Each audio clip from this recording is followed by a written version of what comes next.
I got my notes today, y'all, because I want to make sure I don't forget anything. All right.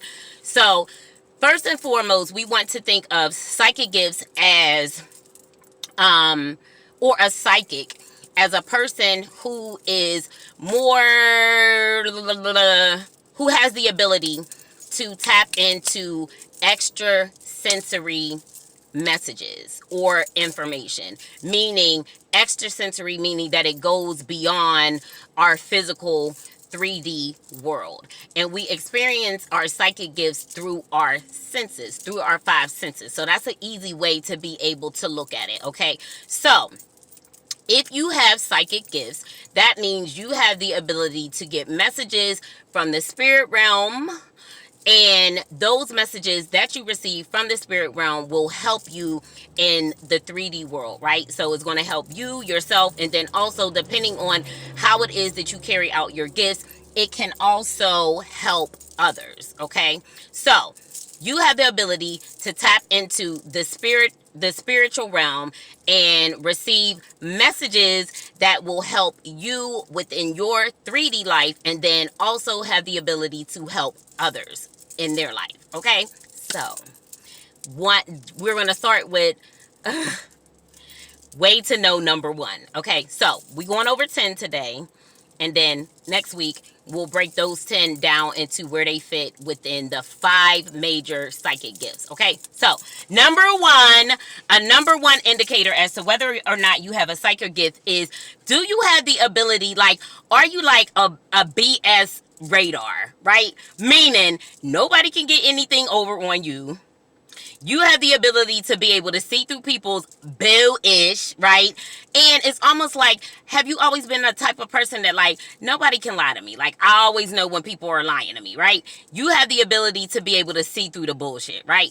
That's one indicator that you are psychic or you possess psychic gifts. Number two, do you have, like, can you sense like heightened emotion, either good emotions or sad emotions? So do you experience like bursts of emotion, right?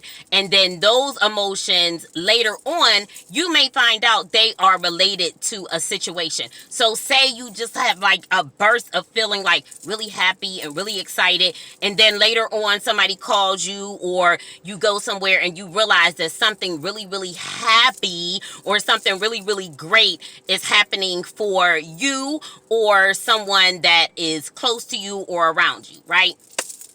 Same with something sad, right? So you may realize like, oh my goodness, like I just have this rush of sadness and I don't know what it is that's going on. And then you later on find out that maybe something happened to somebody that you're close to or someone around you, okay? So that's way number two, all right? So number three, do you also have those same feelings as it relates to different places? Like, do you go to different places and it just gives you like the heebie-jeebies? Like, you just feel like uncomfortable. Like when you go into like there's certain areas of the city that when I go into it, like I just feel like I feel off. I just rather not be there. Like it's just, I can feel the chaos of the area. So have you ever stepped into somewhere and you just was like, ooh, I just get a bad vibe. I get a bad vibe about whatever it is that's going on in here. Okay,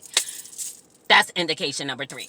All right, number four, do you get a gut instinct? Do you have just like a gut instinct? Like I just feel it in my gut.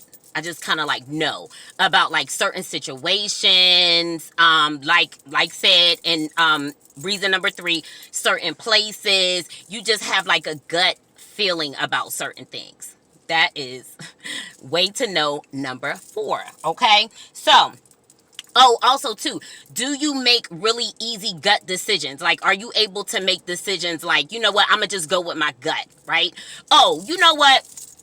Let me preface this, okay? So, y'all know I always talk about how, as men, you are not programmed to tap into your feelings and tap into your emotions and all of that kind of stuff. However, as a divine masculine, it's going to be very important that you start to tap into your feelings, feel into your feelings, lean into your feelings, because your feelings are very, very important whenever it comes to your psychic gifts. You need to be able to trust what it is that you're feeling, right?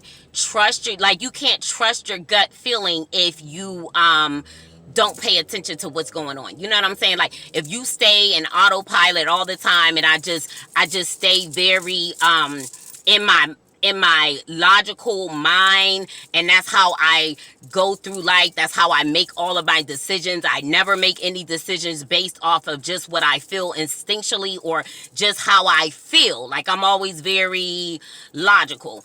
You will have to shed some of that in order to be able to tap into your psychic gifts. Psychic gifts are very much related, like I said, to your five senses. So smell, sight, hearing, right? So yeah, so y'all gonna have to tap into your feelings, okay? So gut decision. So sometimes you're going to have to make a decision based off of, like, what is my gut feeling? Like, what's my gut instinct about this situation, right?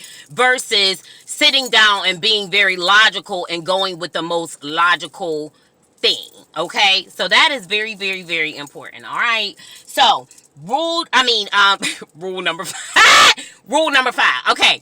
So, sign number 5. Are you a dreamer? Are you a dreamer? Do you daydream often? Do you have dreams that are very vivid, right? Very vivid. Like, when you wake up, you remember what it is that you are dreaming. That is indicator number 5. Because oftentimes people that are psychic or have psychic gifts, they are very tapped into the astral realm, right? So y'all are dreamers. You get messages from spirit via your dreams, okay? Way to know number 6. Sign number 6. Have you experienced deja vu multiple times? Like, you realize that, like, wow, I feel like I've been here before. Or, wow, I feel like I know that person. Wow, this just feels familiar. Feels like deja vu.